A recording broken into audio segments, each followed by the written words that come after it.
Been looking for a house with no walls or no whispers, no hiding places, no secret sister. Been looking for a house that won't shelter a lie, no tear-stained past or reason to cry. I wanna live in a house. Greetings. This is Empowering Women Everywhere, the show designed with women in mind and the men that love them. Today, our guest is Deb Harrison.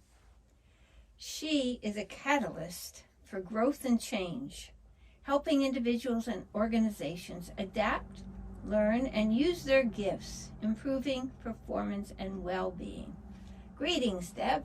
Hi, thank you for having me. This is wonderful. Welcome. Thank you, thank you. So we have some questions for you, and we'd like the audience to know more about the Sure. work that you do. Do you want Excellent. to explain something about what work you do?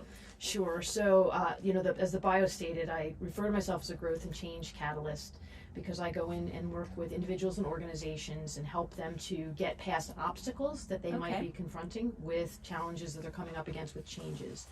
So for an organization, this might look like a project that they're trying to roll out and Right. they can't figure out what's the next steps that are going to make it go smoothly. For an individual, it might be they're transitioning in their career and they're trying to understand what is the best path forward for them. Okay. And how do you work with other people? I mean, do you have meetings? Do you? Sure. So a variety of different ways, and it depends on the type of project. A lot of the stuff that I'm doing right now is virtually. I would say almost exclusively virtually. Not that I'm opposed to doing stuff in person, but that's just the nature of the projects that I'm on right now. And so depending on the type of project, we'll meet. So let me give an example. There's a project that I'm working on with a company, and we're trying to roll out some new processes and procedures. And so with that company, I meet with them a couple times a week for the meetings to kind of get the very firm ideas of what those tasks are going to be. And then there's a lot of check-in throughout the week to make sure that people understand what they're doing, that there's no obstacles. I'm a big proponent of, regardless of what project I'm on, including in at least a couple of, once every couple of weeks, if possible every week, a meeting that's just to chat as a team. Talk Okay. about what's going on in your life outside of work. What are the things you're looking forward to? Because I think that helps to gel people together. Okay. And then with individuals, if I'm doing something like, for example, the career coaching, it really depends on how much the person wants me to be involved. Like sometimes people will come to me and say, here's my resume, can we take a look at it? Can you make some suggestions? And then I'm going to kind of take that and go about my business. Whereas other times people want to go into a little bit more depth and talk about where they're feeling confusion, what are some good opportunities for them, even some coaching through the job application process. So it's really very much dependent on the situation and on personal preferences. Right. And what kind of background do you have with your education? I mean, Yeah, it great. sounds So- very involved. Great. So great question, only because I love how the way that things worked out through my life to tie all these pieces together. So when I was a kid, I decided I wanted to be a teacher and stuck to that. Went through high school, went to college, became a teacher, and I was a high school teacher for 13 years and loved it. Right. So most of my initial, education, formal education was in teaching. Right. But what I have found is that teaching really goes across every spectrum of our lives because as teachers, we learn from our students, right? That's a big part of being a teacher is being curious and learning from your students what their preferences are and how you're going to best help them to Right. gain information. And it's also, of course, teaching If you're a information. good teacher. If you're a good teacher, right. And also imparting the knowledge, right? So it's that give and take of information. And at a certain point in my life, there was a bunch of circumstances that were happening, and the budget was cut at the school. I had gone from full-time to part-time because I was taking care of my children, and my position was cut. And I was kind of like, at that point, like, what now? Right. And a friend was working for a company that needed somebody to do copywriting. Since I had been an English teacher, they suggested I come on board and do some copywriting for this company. And I started attending all these meetings for content development Right. for the copywriting. And the CEO was like, you have some really good suggestions that you make in these meetings. Right. So from there, I started just doing a lot of on-the-site learning, right? Everybody that I could have a conversation with, if I didn't know something, I would ask questions and try to gain that information. Some online learning. I took some courses. I recently took a course through Harvard Business School online on leadership. So it's really an ongoing learning process, because the theories and philosophies change, the culture changes, what's currently trending changes, and so the better that I'm equipped to understand that stuff, the better I'm going to be able to coach and guide other individuals. So leadership training and networking training and project management training have all been added to the resume, if you will. Okay. And what was your original degree in? My original degree was in humanistic and multicultural education. Okay. So it was, and the reason I chose that focus, because my bachelor's was in English education, and the reason I chose that particular focus for my master's is that I like the idea and the notion that everybody has something to offer, and how can we best figure out the way to bring that out, right? So it's emotional intelligence, and it's multiple intelligences, and it's whether it's a school or it's a company. Now it's for me again in my consulting work, but as a teacher, different people learn different ways.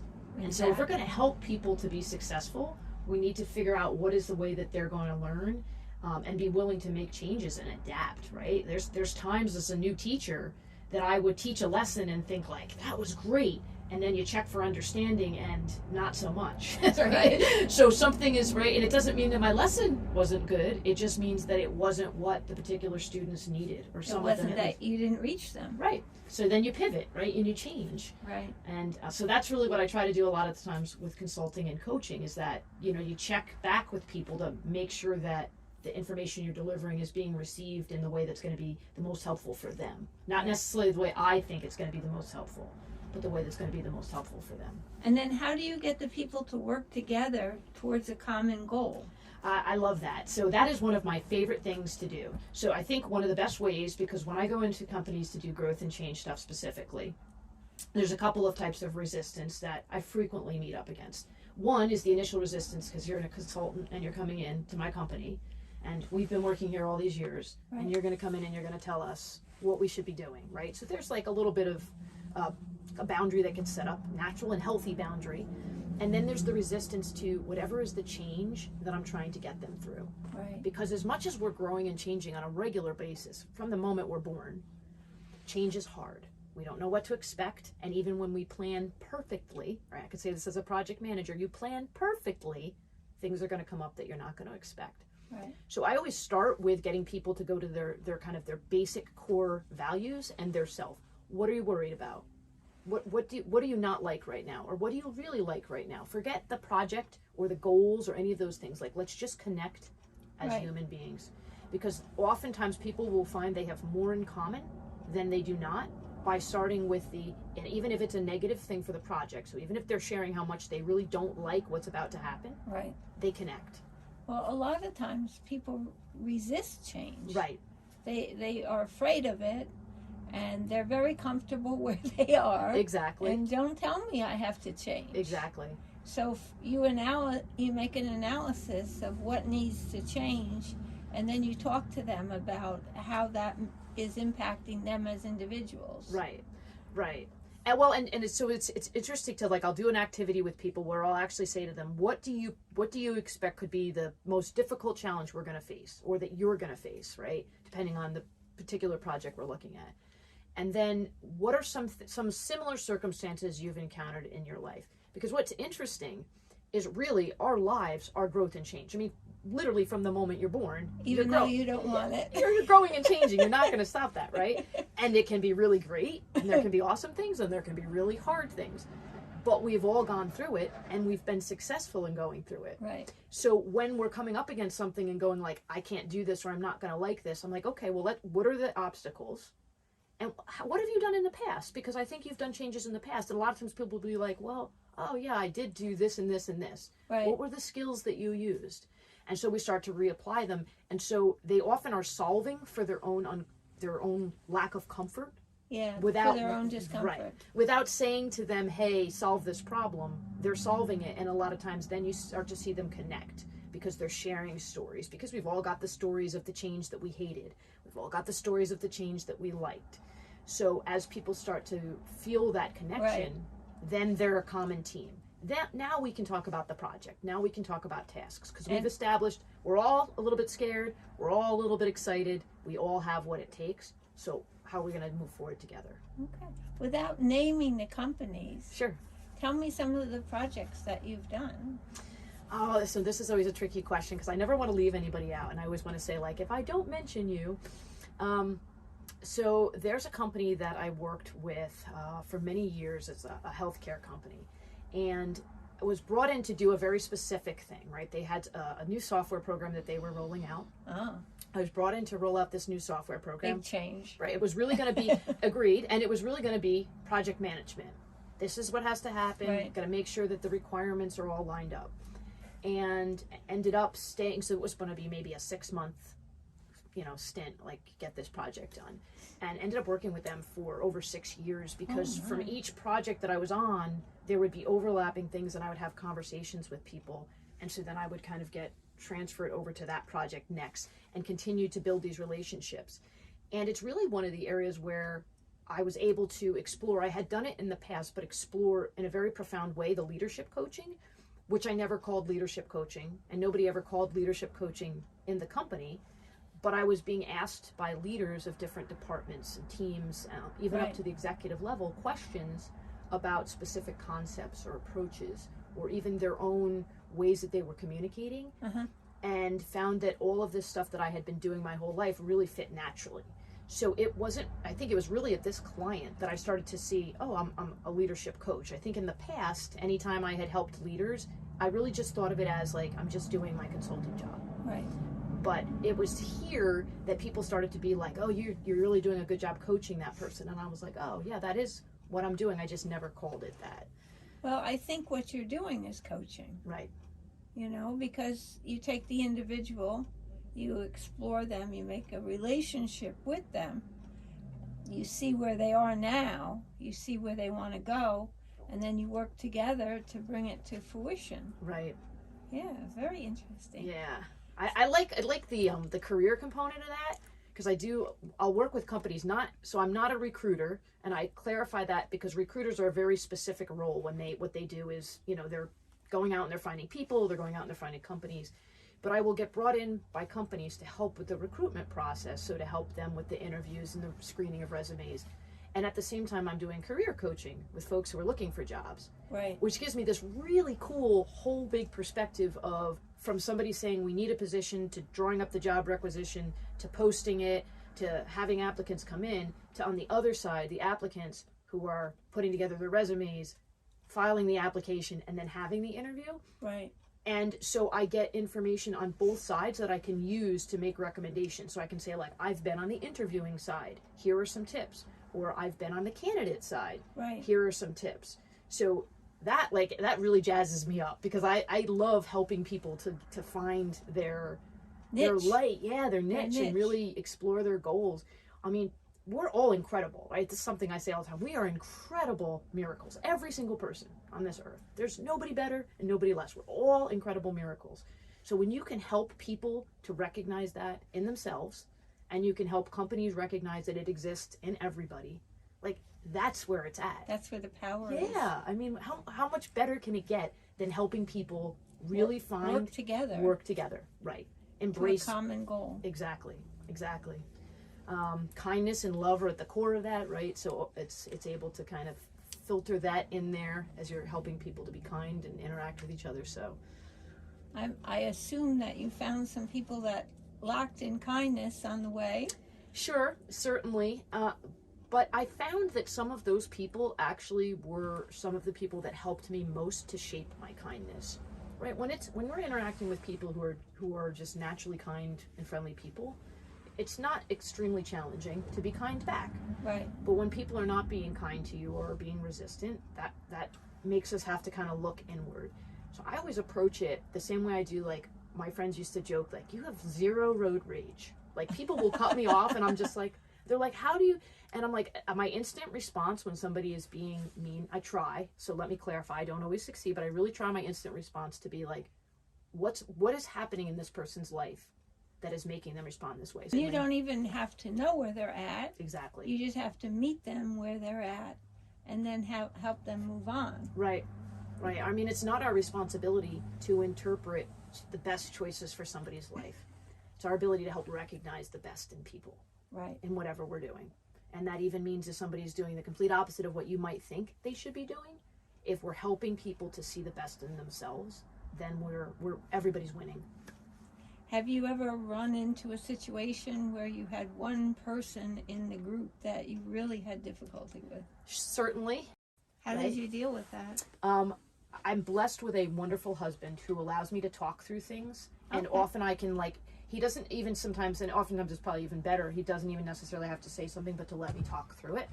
And fresh air, like I'll take a step outside and Yes, sit. I've got to walking. walk away. I've got to walk away from Taking a walk, right. seeing the beautiful nature. Exactly. I think, Yeah. when you're in an office, somebody upsets you and you can physically walk away. But in the virtual world, sometimes we're still remaining at the seat that we were at when the situation encountered because Right. if the person's not on the phone call anymore. But I think the physical act of I'm going to get up and I'm going to move my being to another place Right. and I'm going to come back in a different mindset. Well, there's different energy. Like you could be in one spot where the energy is very heavy if you're with a person who's Right. going through something. And then you could walk outside and see the beautiful trees and nature and the birds. Yeah. God. I'm the soaring same way. overhead. Yes, I'm the same way. I could sit and watch birds for hours. We've especially humming. I don't know if you have We hummingbird don't feeders. have them here. Oh, I could sit for hours and just watch the hummingbirds buzzing back and forth, and then you just. So that's a big piece. Is physically walking away and taking a breath. Yeah. Because we're human, and I don't want to stop having hurt feelings because I Right. think that same piece of me that feels those hurt feelings is the same piece of me that can feel compassion for somebody else. Right. So we have to almost allow ourselves to be vulnerable and feel all the hurt that we can feel because that's what also allows us to feel how somebody else might hurt and Right. say, okay, let me consider To the understand how somebody else Empathy. might hurt Right. and then what their reaction might be. Right, Because we're all human. right. Even though, we might not be happy about it Right. sometimes. Fair enough. Fair enough. So how many projects can you handle at one time? It depends on the scope. So if it's a big project, I really like big corporate projects. I usually try to only have 2 going at the same time. Right. Not because I couldn't from a time perspective, but because I think from a mental capacity to really make sure that it's getting the attention I need. Right. I don't want to have too many of those big projects going on. So usually I'll do a couple of, if I've got an ongoing long project, I don't know what that word is, just invented it. A long ongoing project, usually with a couple companies at once. And then with coaching people, it's the same thing. It really depends. So if there are people who just want to have a once a week check-in, like, can we look at the resume? Can I talk over a couple things with you? I could have multiple people. I don't even know that I could put a number on it. There have been times where I've been coaching up to 10 people at a time. Oh my, that must have been very challenging. It is, but again, it really just depends on, those were people that really just like, hey, we're going to check in every few weeks. Right now, I'm working a little bit more intensively with the people that I'm coaching with. I have bandwidth for maybe 1 or 2 more people. I think I could easily and reasonably Right. fit in. And I kind of like to, because I like when I'm working with multiple people at a time, the different perspectives I get from the different people help to feed, like, it's like a knowledge bank, right? Right. Like all the information you take in becomes information you can use moving forward. So as I'm working with people, the information I'm getting from other people helps me ask more thought-provoking questions. So I do enjoy that. And, the obstacle I sometimes face is, particularly with career transitioners, when people have lost a job unexpectedly, Yeah. and they come to me, it's really hard to say, like, you can work with me, but it's going to cost money, right? Like, nobody wants to charge somebody money who's in a difficult financial circumstance. So I do try to work with people's situations as possible, Right. but I also have had to remind myself that I've put a lot of time and energy into developing the ideas and suggestions I can make, and that in order to continue bringing value to people, I need to make a living so that I can continue to sustain it. But that's an obstacle for me that I probably my entire professional career have encountered, that I tend to want to just say, like, yes, I'll help you, don't even worry about it.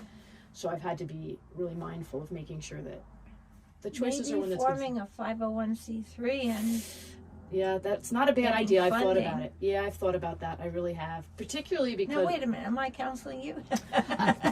See, but that's what I'm saying. That's what happens, right? I We're know. always learning. I had thought about that because one of the things that's very dear to my heart and that I have not charged money for, and I've just kind of naturally done, is because I became a single mother unexpectedly. And I remember thinking, like, I don't know what I'm going to do. Like, what is the plan here? I mean, Right. really everything, like where am I going to live? What car am I going to drive? Like you just are like kind of overwhelmed, and there's varying degrees that people encounter that. But I had thought about starting a nonprofit specifically for that segment, for working Right. with people who are put into that situation, whether it's single parenthood through divorce or through death, right? How can I help people to figure out what those next steps are? I think the only thing that's really prevented me at this point is just I'm trying to be cognizant of that I have historically taken on a lot at the same time, not that you can relate to that. And then it becomes where there's too many things, and I want to make sure, like right now I'm very passionate about completing my books because I Right. want to share that story. So I don't want to start things I can't see through to fruition in the way that they deserve.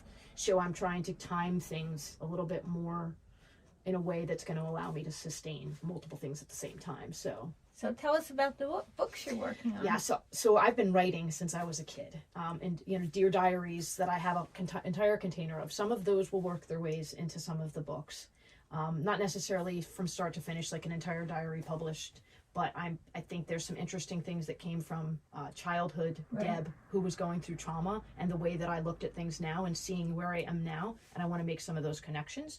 So I have like 4 different types of writing going on right now. So poetry, and poetry that actually really connects well with the growth and change, because it's about the struggles that I had with growth and change, and both change that I knew I had to make and change that was pushed at me whether I wanted it to or not, Right. and how I process that information. So my poetry is in some ways like almost love letters I was writing to myself and to God, kind of working through things. So it's a thought process. Right. And then I also have memoirs, so it's autobiographical, and that will be done in a few different ways. So one of it is going to be a supplement book that's going to go with the poetry. So it will be describing what was going on in my life with each of the poems. They're the kind of in the back burner, but I always wrote, and I always wanted to be a writer, and I loved that I was a teacher. I thought writing is just not necessarily going to be able to be something that's going to pay the bills, and I was very like, this is what I'm going to do. And over the course of the last couple of years, the writer in me has been kind of punching from inside, like, you better let me out or we're going to have a problem. So I'm like, fair enough. I know me, and I know I shouldn't fight with me, so I'm not going to. Yeah. Yeah. What advice would you give someone who was looking to go into a career that they've always loved, but they ended up somewhere else and they're not happy? What advice would you give them? Well, right now, despite all of the challenges that social media can bring, we have an incredible opportunity to connect with people who have like interests to us. And, assuming the person has some access to social media, one of the things I recommend is going online and connecting with people that are doing what you'd like to be doing and talking to them. Right. Finding out what are the actual steps that they took, what are the things that they're doing. Because a lot of times if those things worked for them, at least some of them are going to work for you. So what is your vision for the future?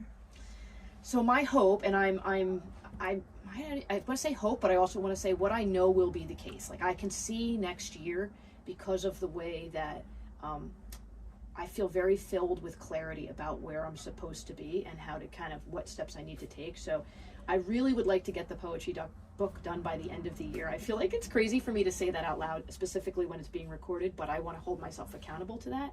It's there. It needs very little tweaking. I need to just do it. And then that book is going to be part of the stepping off of where I'd like to start doing a lot more speaking engagements. Whether they're all paid or not, I would like to be able to reach more people and speak into them this message of using their gifts and that they're capable, and helping leaders and organizations to understand that people all levels of their organization have value and can bring incredible insights that could drastically change the course of the company, right? Like, it's not always going to be your executives. They're going to be people that may be in an entry-level position that might have the brilliant idea that could change things. So really recognizing and appreciating the value that is in everybody. So I definitely would like to get on some more stages and do some more of that. Eventually, I see myself probably scaling back the consulting work to focus predominantly on the speaking and the writing. Okay. I know that you did a tape which was called 5 Reasons for Optimism. Yes. And do you want to talk a little bit about that before we Sure. have to scoop? Sure, I love this. Thank you for asking this question because I hadn't even thought it was going to come up, and I love it. You can see I'm getting like joy tingling throughout my body.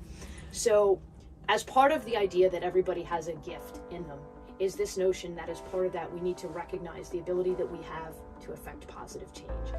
And things are difficult in our world right now. Things are difficult in the news, things are difficult on the street. We've got a lot of challenges that we're facing, and people are dealing with feelings of inadequacy, feelings of regret and guilt.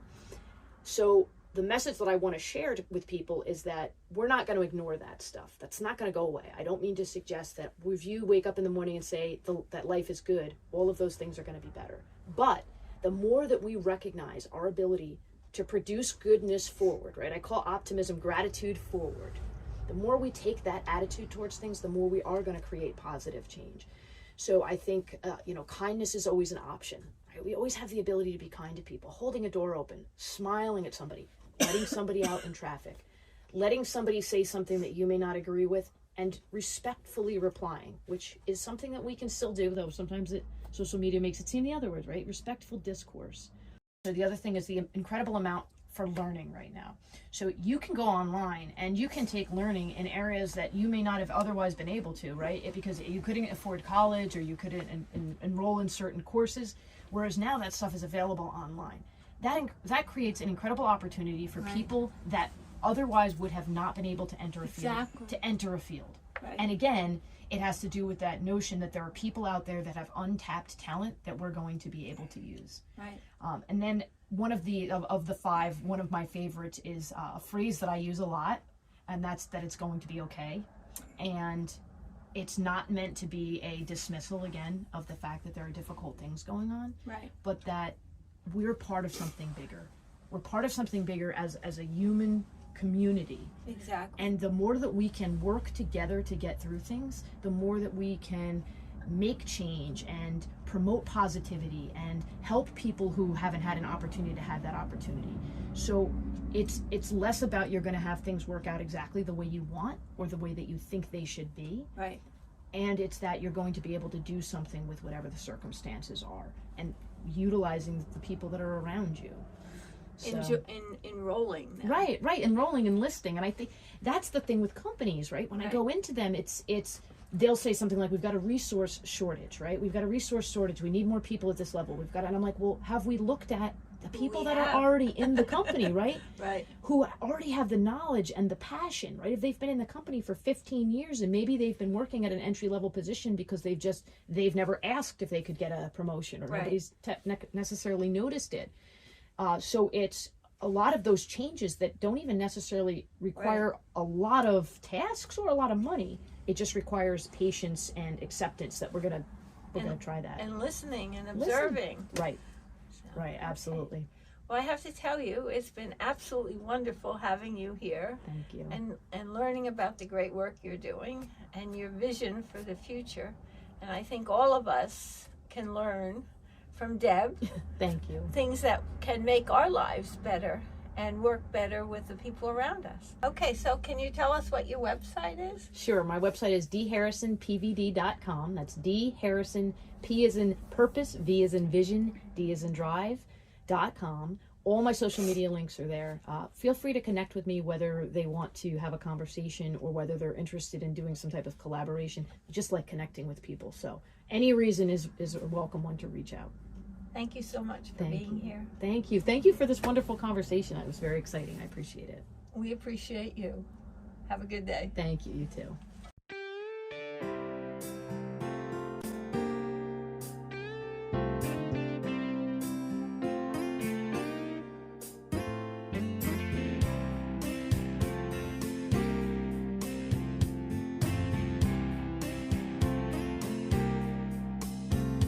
I've been looking for a house with no walls.